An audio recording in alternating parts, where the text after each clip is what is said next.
예수님께서 너희는 이런 식으로 기도하라라고 말씀하셨는데요. 이제 하나님의 뜻에 대해서 기도 내용 중에 말씀을 하셨습니다. 마태복음 26장하고 누가복음 22장에 예수님께서 십자가 사건 직전에 제자들과 함께 만찬을 끝내고 겟세마네 동산에 가셔서 기도하실 때, 간절히 기도하실 때 땀방울이 핏방울처럼 될 정도로 간절하게 기도를 하셨을 때 그 기도입니다. 함께 한번 읽으시겠습니다. 시작. 그분께서 다시 두 번째 나가사 기도하여 이르시되 오 내 아버지여, 만일 내가 마시지 않고서는 이 잔이 내게서 지나갈 수 없거든 아버지의 뜻이 이루어지기를 원하나이다. 네. 아마도 아버지의 뜻이 여러 종류가 있겠죠. 그렇죠? 네, 그 중에서도 가장 중요한 뜻이 뭘까? 이걸 아는 일이 가장 중요하겠죠. 그렇죠? 네, 우리가 언저리를 아는 것보다 본질을 알고 가장 가치 있는 것을 아는 게 중요합니다. 그래서 우리가 보통 하나님의 뜻을 알고 싶다. 하나님의 뜻이 무엇일까? 또 하나님의 뜻대로 살고 싶다. 이런 표현을 하게 되는데 하나님의 뜻이 무엇인지 우리의 상상 속에 있질 않고 성경 말씀 속에 하나님의 뜻이 분명히 나타나 있습니다. 그래서 마태복음 6장 10절에 아버지의 뜻이 하늘에서 이루어진 것 같이 땅에서도 이루어지이다. 이런 말씀인데요. 일단 이 뜻이라는 단어의 헬라어가 한번 들어보시겠습니다. 저 소리를 줄여놨군요. 일단 한번 읽어보시겠습니까? 예, 여기 보면은 텔레마인데요. 이제 일반적으로 뜻으로 번역되기도 하지만 결정이라고도 영어로 determination 또는 선택. 그러니까 아버지의 선택이 하늘에서 이루어진 것처럼 땅에서도 이루어지기를 원합니다. 또는 아버지께서 결정하신 일이 하늘에서뿐만 아니라 땅에서도 그대로 실현되기를 원합니다. 이런 것이에요. 여러분, 하나님께서 결정하신 것 중에 가장 큰 게 뭘까요? 예, 여러 가지로 표현할 수 있지만 아들을 죽음으로 보내는 일이에요. 그렇죠? 사람들을 살리기 위해서 하나님이 아들을 이 세상에 내려보내서 죽게 하는 일이 아버지로서는 가장 결단하기 힘든 일이겠죠. 맞죠? 예, 이제 그런 의미라고 이해하시면은 훨씬 본질을 이해하실 수가 있겠습니다. 그 다음에 이제 이루어진다는 말은 실현된다는 의미거든요. 예, 그래서 그 헬라어 발음은 게노마이라고 해서 하나님의 결정이 그대로 실행되기를 원합니다. 이런 의미예요. 예, 그래서 하나님의 뜻이 도대체 뭐냐라고 질문하는 분들이 참 많은데요. 성경에 아주 분명하게 기록이 되어 있습니다. 예수님께서 직접 알려주신 것이죠. 그래서 오늘 요한복음 6장 39절 40절인데 하나님의 뜻이 무엇인지가 가장 정확하게 가장 선명하게 표현되어 있습니다. 함께 읽으실 텐데 한번 읽으면서 외워야 되겠다 이런 생각으로 읽으시기 바랍니다. 자, 시작. 나를 보내신 아버지의 뜻은 이것이니 곧 그분께서 내게 주신 모든 것 중에서 내가 하나도 잃지 아니하고 마지막 날에 그것을 다시 일으키는 것이니라. 나를 보내신 분의 뜻은 이것이니 곧 아들을 보고 그를 믿는 모든 자가 영존하는 생명을 얻는 것이니라. 마지막 날에 내가 그를 일으키리라 하시니라. 아멘. 네, 제가 뭐 영어 공부를 열심히 하려고 그러는데 정말 하나님이 이걸 뜻하시는 건지 모르겠어요. 이렇게 상담하러 온 학생들에게 요 구절을 읽어주면 됩니다. 네가 영어 뭐 잘하고 이르게 하나님의 가장 큰 뜻이 아니다. 너를 살리는 것이 하나님의 가장 큰 뜻이다. 바로 예수 그리스도를 이 땅에 보내셔서 예수 그리스도를 통해서 예수님의 희생을 통해서 사람들을 살리는 일, 그것이 하나님의 뜻입니다. 하나님의 뜻은 소망, 소원 뭐 이런 것이 그렇죠. 하나님의 소원이죠. 예, 소망이고. 이제 바램은 바람이 맞다고 그래서 계속 그렇군요. 국어가 잘못됐다라는 지적이 있어서 바로 고치겠습니다. 바램은 세계 바레다의 명생. 바람, 예. 바람. 세계 바레다의 명생 바램이고요. 바람. 그렇다고 이것도 뭐 바람 부는 걸로 또 오해하는 이해하시는 분이 계실 수도 있겠네요. 예, 바람. 일단 즉석에서 고쳤습니다. 예. 예, 지적하신 분 어떻게 속이 시원하신지요? 감사합니다. 예. 또 작은 실수가 마음에 걸려서 그 뒷이야기가 안 들릴 수가 있거든요. 그래서 이런 건 바로바로 고쳐드리는 것이 좋기는 합니다. 예, 알겠습니다. 예, 그래서 이제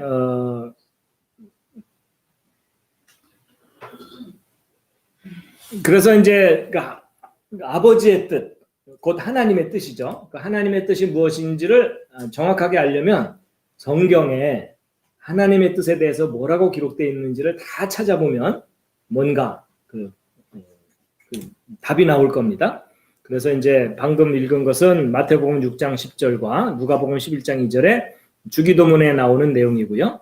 마태복음 7장 21절에도 하나님의 뜻, 아버지의 뜻에 대한 말씀이 나오거든요. 지난번에 하나님의 하늘의 왕국 또는 하나님의 왕국에 대해서 이야기할 때 나왔던 구절인데 함께 다시 읽으시겠습니다. 시작. 내게 주여 주여 하는 자가 다 하늘의 왕국에 들어가지는 아니하고 오직 하늘에 계신 내 아버지의 뜻을 행하는 자라야 들어가리라. 예, 자, 여러분 우리가 하나님의 뜻을 정확하게 우리가 기억하고 알아야 되기 때문에 앞으로 이제 아버지의 뜻 또는 하나님의 뜻이 나오거든 무조건 요한복음 6장 39절 40절을 끝없는 반복만이 살 길입니다. 그렇죠? 그래서 우리 하나님의 뜻이 무엇이라고요?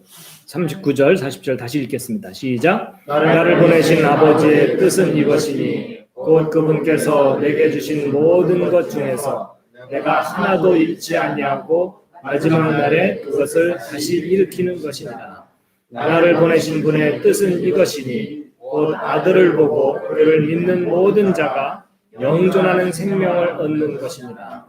마지막 날에 내가 그를 일으키리라 하시니라. 네.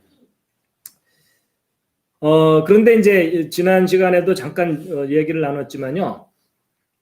이게 마태복음 7장 21절에 그 배경이 뭐냐면 사람들이 이제 예수님께 와가지고 주여 우리가 주님의 이름으로 귀신도 쫓아내고 능력도 행하고 정말 많은 업적을 이루었습니다. 라고 왔을 때 예수님께서 내가 너희를 도무지 알지 못하겠다. 그런 얘기를 하셨거든요.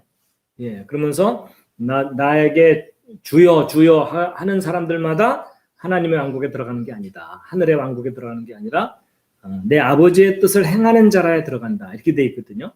예, 그랬을 때 그러면 주여 주여 한다고 못 들어가기 때문에 그러면 아버지의 뜻을 행해야 된다 그랬는데 그럼 아버지의 뜻을 행하는 게 도대체 뭐냐? 이런 질문이 있거든요.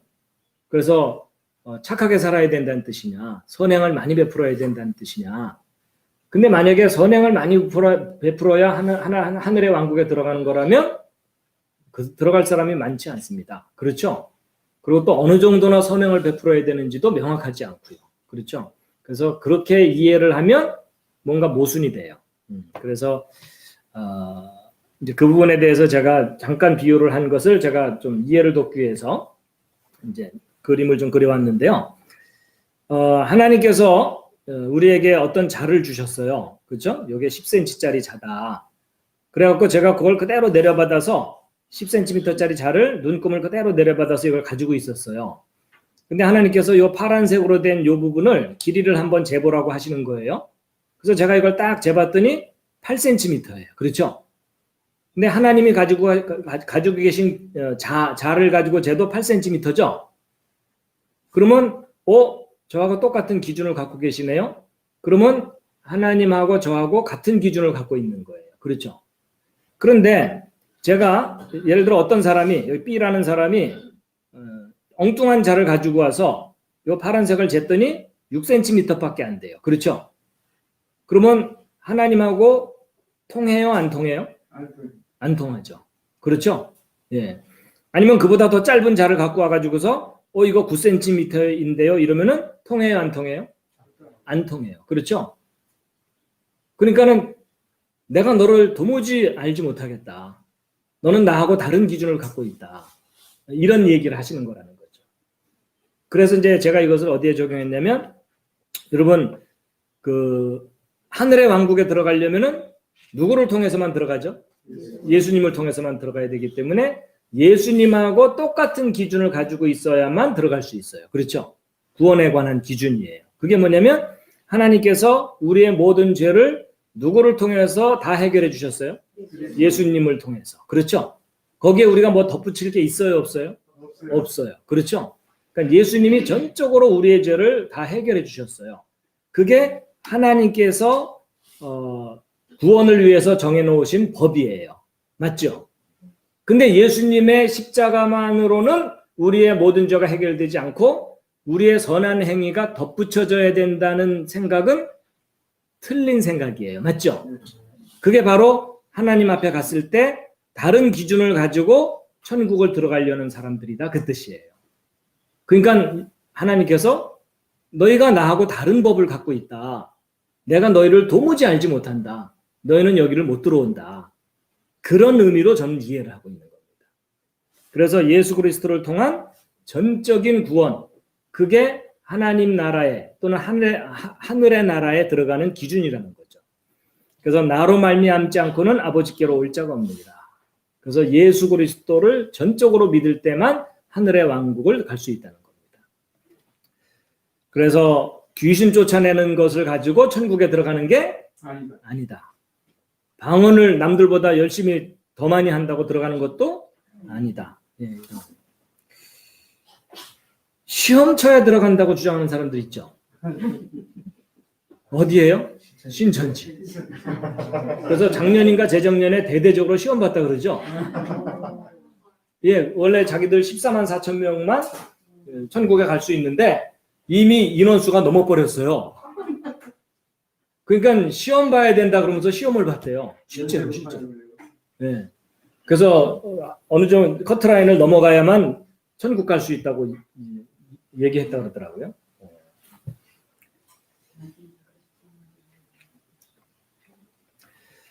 자, 마태복음 12장 50절과 마가복음 3장 35절에 반복해서 나오는 말씀인데요. 함께 읽으시겠습니다. 시작. 누구든지 하늘에 계신 내 아버지의 뜻을 행하는 자, 곧 그가 내 형제요 자매요 어머니이니라 하십니다. 자, 여러분, 우리가 아버지의 뜻 중에 가장 중요한 뜻이 아들을 보고 그를 믿는 모든 자가 영생을 얻는 것이라고 했잖아요. 그렇죠? 근데 그 아버지의 뜻을 행한다는 말이 무슨 뜻이죠?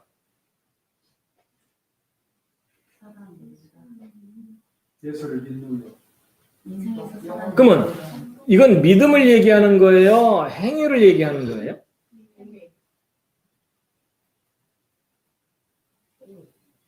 이 성경 말씀이 많은 사람들을 좀 헷갈리게 하고 있어요. 그렇죠? 보통 일반적으로 선입견 없이 이 구절을 그대로 읽으면 어떤 생각이 보통 떠오르죠? 예수님이 명령하신 대로 선하게 살고 이웃을 도와주고 살고 뭐 살인, 간음, 도둑질 안 하고 모범적으로 살아야 된다는 의미로 받아들여지게 되죠. 보통. 그렇죠? 근데 그게 맞나요? 저는 맞다고 생각하는데요. 네.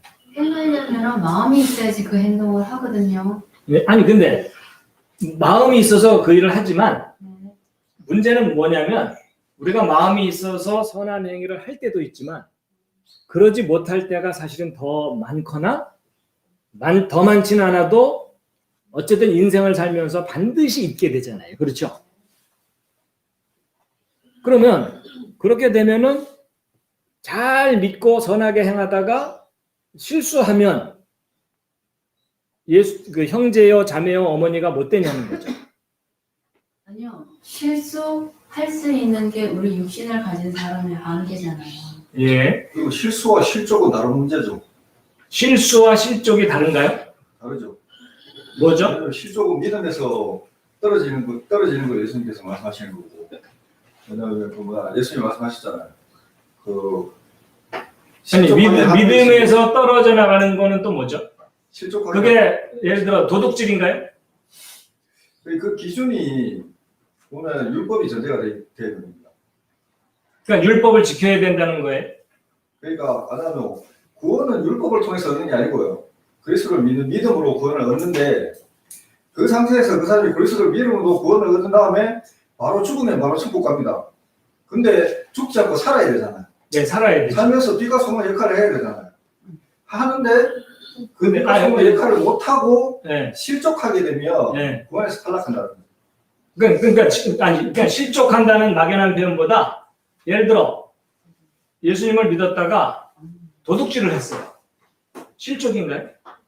그거는 실족이 아닙니다. 왜냐하면 도둑질은 율법에서 사형죄가 아니기 때문에 그거는 실족이 아닙니다. 그러면 도둑질을 했다 하더라도 그러면 사형죄에 해당되는 건 뭐죠? 율법에서 교사하는 사형죄는 여러 가지죠. 뭐 음행, 그다음에 우상숭배, 뭐 우상의 제물. 그럼 아주 쉽게 얘기해서 예수를 믿었다가 음행을 했어요. 그럼 구원이 취소돼? 그게 경우가 달라요. 왜냐하면 초대교회에서는 입교하고 세례를 주기 전에 먼저 거기에 관해서 주지를 시켰어요. 그게 뭐냐면 너희가 가늠을 안 하고 이거는 뭐냐면 교회 밖에 그 문헌을 통해서 그냥 이제 뭐 배경 설명 그만두고 그러니까 배경 설명 그만두고 미리 예수를 믿고 난 다음에 미리 주지를 받았든 못 받았든 간음을 했어요. 그러면 구원이 취소돼? 먼저 교회 치리상으로는 취소가 된다고 봐야 돼요. 왜냐하면 아니 그 교회 사람은 치리는 그 사람은 사람들이 만든 충분히 거예요. 되니까. 그걸 예수님이 만드신 게 아니에요. 아니죠. 그렇죠? 예수님께서 말씀하셨죠. 왜냐하면 너희들이 땅에서 풀면 하늘에서 풀릴 것이고 너희들이 땅에서 내면 하늘에서 내릴 것이라고 그랬습니다. 그리고 1차 예루살렘 공회에서 사도들이 이방인들에게 오케이 이렇게 얘기가 길어지면 예, 많은 분들이 지루해하니까 이렇게 하죠. 일단 지금 말씀하신 분의 주장에 의하면 구원을 받은 후에 뭐 간음을 했건 도둑질을 했건 그러면은 구원이 취소된다라고 말씀하시는 거죠. 근데 또 간음의 정의가 또 율법을 따라야 됩니다. 우리가 간음을 한다는 게 지금 우리 인본적인 의미에서 간음이 아니고 율법이 간음을 어떻게 규정하느냐에 대해서 그걸 알아야 돼요. 율법에서 아니 어쨌든 율법에서 규정하는 간음을 행하면 구원이 취소돼요?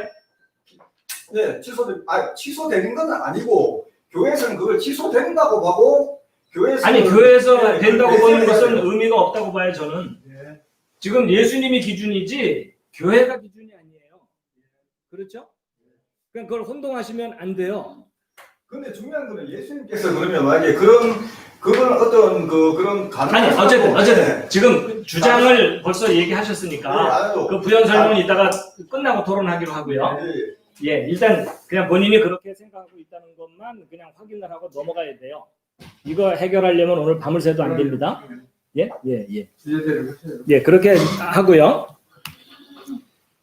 자, 이 마태복음 18장에 있는 말씀도 일단은 하나 읽으시겠습니다. 시작. 이를 잃지 않은 마음보다 그 양으로 인하여 더 기뻐하리라. 이와 같이 이 작은 자들 중에 하나라도 있는 것은 내 주시는 아버지의 뜻이 아니니라.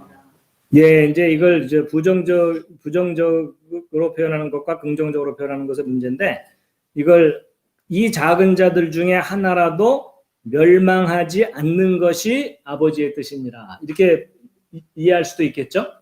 예. 그래서 이제 잃어버린 양의 비유에 대해서 이제 하신 말씀인데요.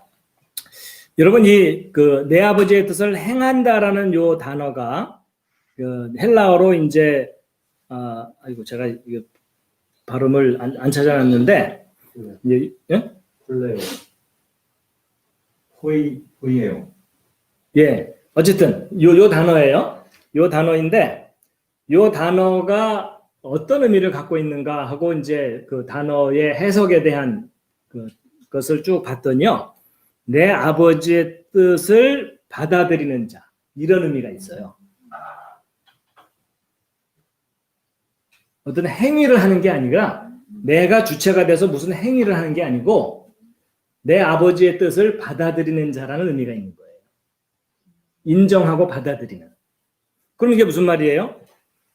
요한복음 6장 39절 40절에 아들을 보고 믿는 모든 자가 영존하는 생명을 얻게 하려는 그 아버지의 뜻을 수용하고 받아들이는 그런 자들이 하나님 안에서 형제 자매다, 그 말이에요.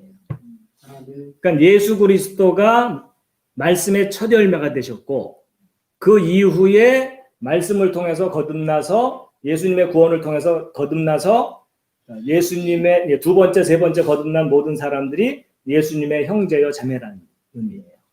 그러니까 우리가 뭔가 행위를 통해서 뭘 해야 되는 게 아니라 바로 예수 그리스도의 구원을 받아들이는 것이 아버지의 뜻을 행하는 거라는 거예요. 네.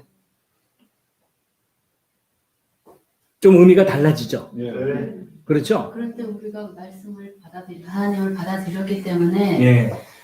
주님과 같은 저 자를 갖고 있기 때문에 그대로 또 이 사람한테 복사품을 또 내잖아요. 그러려면 행동으로 육체로 나와야 되니까. 물론 그건 당연히 이제 이런 거죠.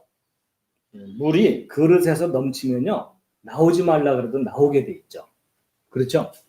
근데 이제 넘치지 않을 때는 바깥으로 못 나오죠. 그러니까 우리가 은혜가 충만해야 바깥으로 나가거든요. 은혜가 충만하지 않을 때도 이 안에 물은 있어요. 그렇죠?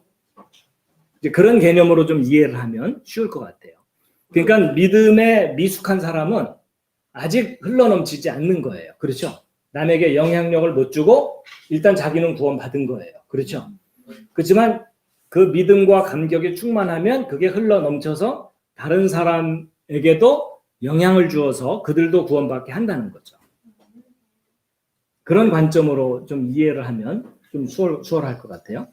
근데 초대교회는 아버지의 뜻 안에 이미 예수 그리스도를 통한 전적인 구원 플러스 그 구원을 유지하는 성화의 삶을 전제하고 있는 거예요. 행위를. 아버지 뜻 안에 이미 행위가 전제가 되어 있습니다. 그렇기 때문에 사도 바울이 이렇게 교회 안에서 형제들 그러니까 성화된 삶을 해야 구원받나요? 아니요. 구원은 예수 그리스도 지금 제가 계속 집요하게 네. 제가 얘기하는 주제는 구원이에요.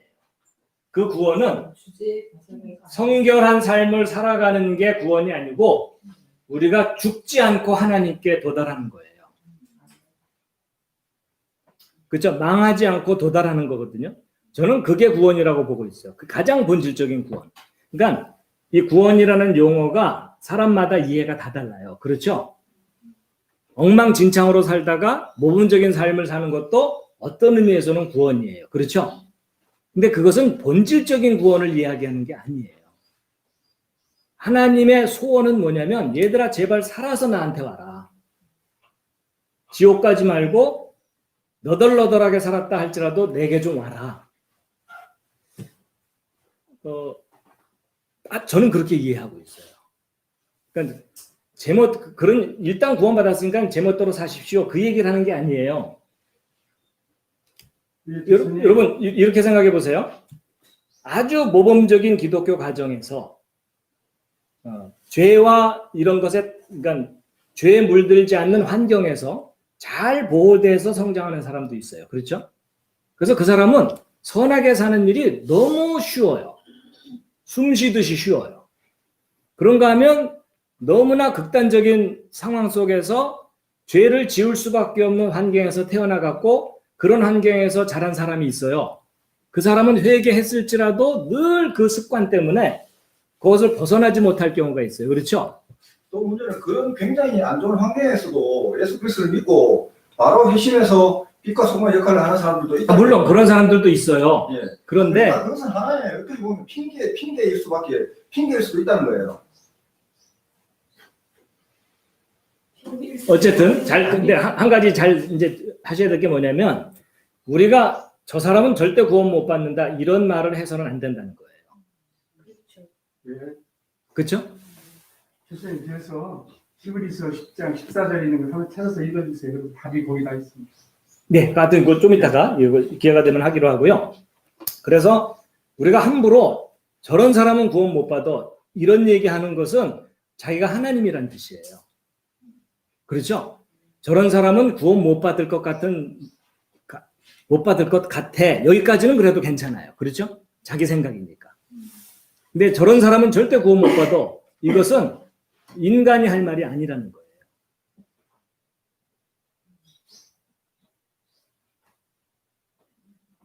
내가 하나님이란 뜻이거든요. 하여튼 저는 그런 생각을 갖고 있어요.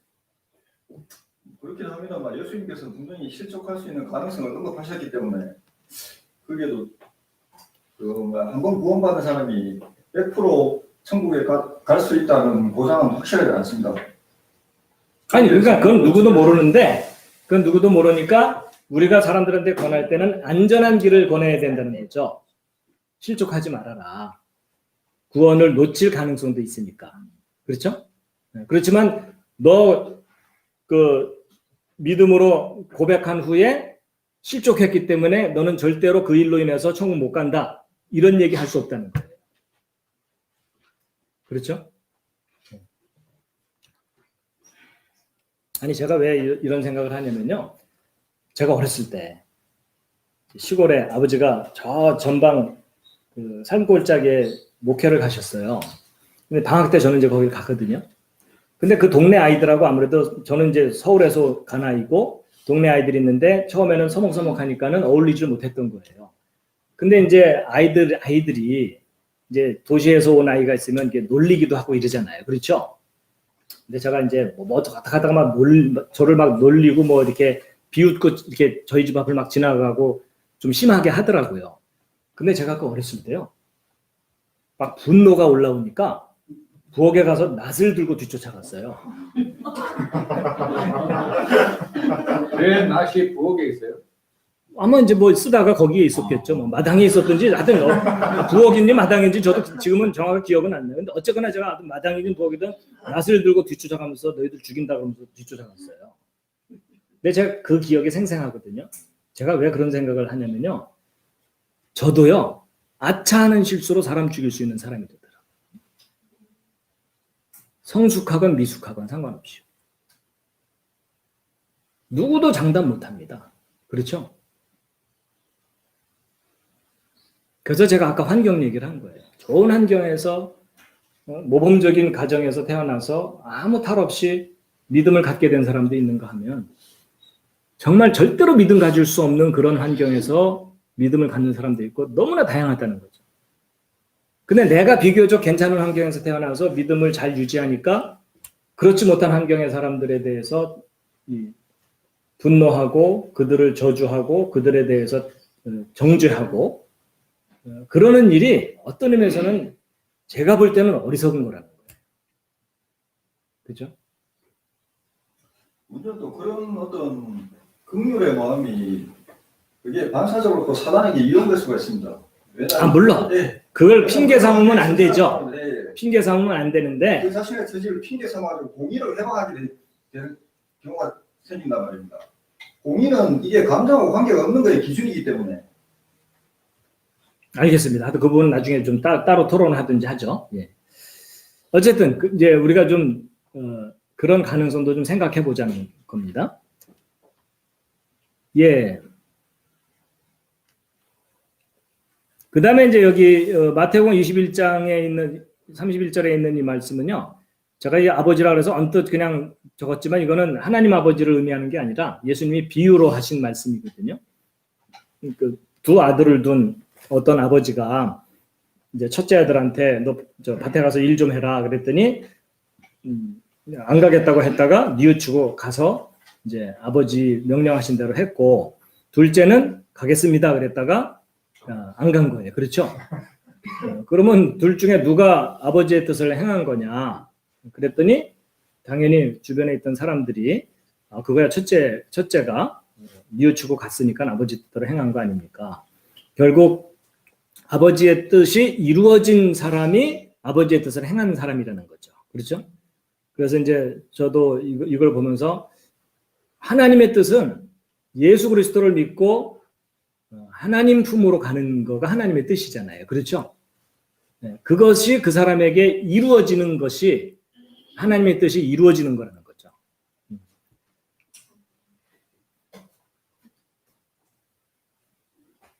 자, 그 다음에 요한복음 4장 34절에 있는 말씀인데요. 함께 한번 읽으시겠습니다. 시작. 예수님께서 그들에게 이르시되 내 양식은 나를 보내신 분의 뜻을 하고 그분의 일을 끝마치는 것입니다. 예, 그 요한복음 4장 34절인데 이 말씀이 어떤 상황에서 나온 건지 혹시 기억하십니까? 수가성에서 예, 수가성 여인 네, 사마리아에서 먹을 걸 그렇죠. 사마리아 여인을 만났을 때 제자들은 먹을 거 구하러 마을로 들어갔고 그렇죠? 예, 들어왔는데 예수님은 수가성 여인과 대화를 하고 있었고 예, 그러다가 이 여인이 마을로 들어가서 마을 사람들을 이끌고 예수님께로 오죠. 그래서 예수님께로 몰려온 상황인데 제자들은 먹을 거를 구했기 때문에 예수님께 왔어요. 그래서 예수님 좀 드세요 그랬더니 내 먹을 건 따로 있다 이랬어요. 그렇죠? 그랬더니 제자들이 우리 보내고 나서 몰래 숨겨둔 거 드셨구나. 네. 이제 뭐 누가 예수님께 먹을 걸 갖다 줬냐 이러면서 제자들끼리 수군거리고 그럴 때 예수님께서 하신 말씀이죠. 그렇죠? 나에게는 먹을 양식이 따로 있다. 그러면서 내 양식은 나를 보내신 분의 뜻을 행하고 그분의 일을 끝마치는 것이다. 결국 하나님의 잃어버린 사람들을 되찾는 것이 내 양식이다. 그 얘기죠? 네. 그럼 하나님을 떠났던 사람을 하나님께로 돌아오게 하는 그것이 예수님의 양식이기 때문에 잃어버린 자를 되찾는 것이 예수님의 양식이라면 우리가 예수님을 배부르게 하려면 어떻게 해야 된다는 거죠? 전도를 많이 해야 됩니다. 예, 그렇죠. 예, 전도를 많이 해. 많이라는 표현보다는 어쨌든 전도를 하는 것이. 그죠? 하나님의 품을 떠난 사람을 하나님의 품으로 이끄는 일이 예수님을 배부르게 해드리는 일이다. 이렇게 이해할 수 있겠죠? 예. 자, 그 다음에 요한복음 5장 30절에 있는 말씀도 함께 읽겠습니다. 시작. 나는 아무것도 스스로 할 수 없노라. 나는 듣는 대로 심판하노니 내가 내 뜻을 구하지 아니하고 나를 보내신 아버지의 뜻을 구함으로 내 심판은 의로움이라. 네, 예수님은 내 뜻이 이런 거다라고 말씀하시는 적이 거의 없어요. 그렇죠? 네, 계속 아버지의 뜻을 실행하기 위해서 왔다. 이런 얘기를 하시고요. 자, 그 다음에 6장 38절도 읽겠습니다. 시작. 나는 내 뜻을 행하려고 하늘로부터 내려오지 아니하고 나를 보내신 분의 뜻을 행하려고 내려왔는가. 예, 예수님이 거듭 반복해서 나를 보내신 아버지의 뜻을 이야기하고 계시는데 나를 보내신 그 아버지의 뜻이 무엇이라고요? 바로 요한복음 6장 40절의 말씀입니다. 예. 40절만 함께 한번 읽으시겠습니다. 시작. 나를 보내신 분의 뜻은 이것이니 곧 아들을 보고 그를 믿는 모든 자가 영존하는 생명을 얻는 것입니다. 마지막 날에 내가 그를 일으키리라 하시니라.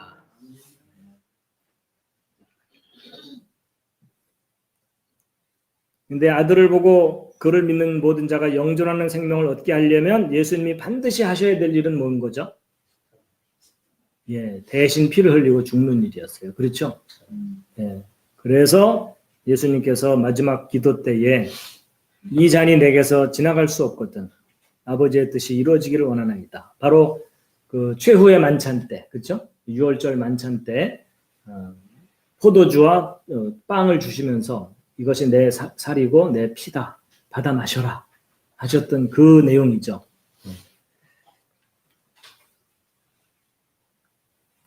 예, 그리고 이제 그 하나님의 뜻에 대한 말씀을 두고 더 볼 텐데요. 요한복음 7장 17절 읽으시겠습니다. 시작.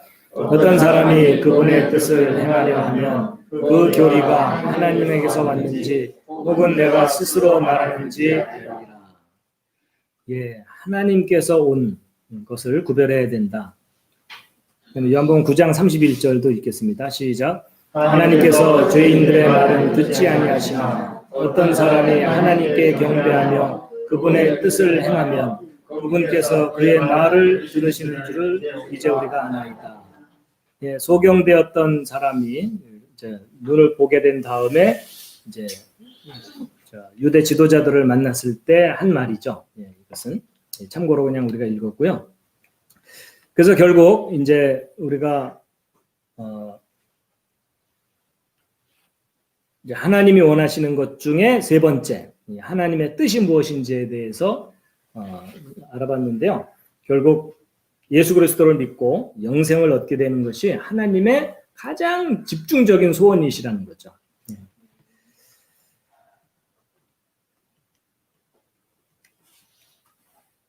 자, 여기까지가 이제 하나님의 뜻에 대한 내용을 좀 짚어봤고요.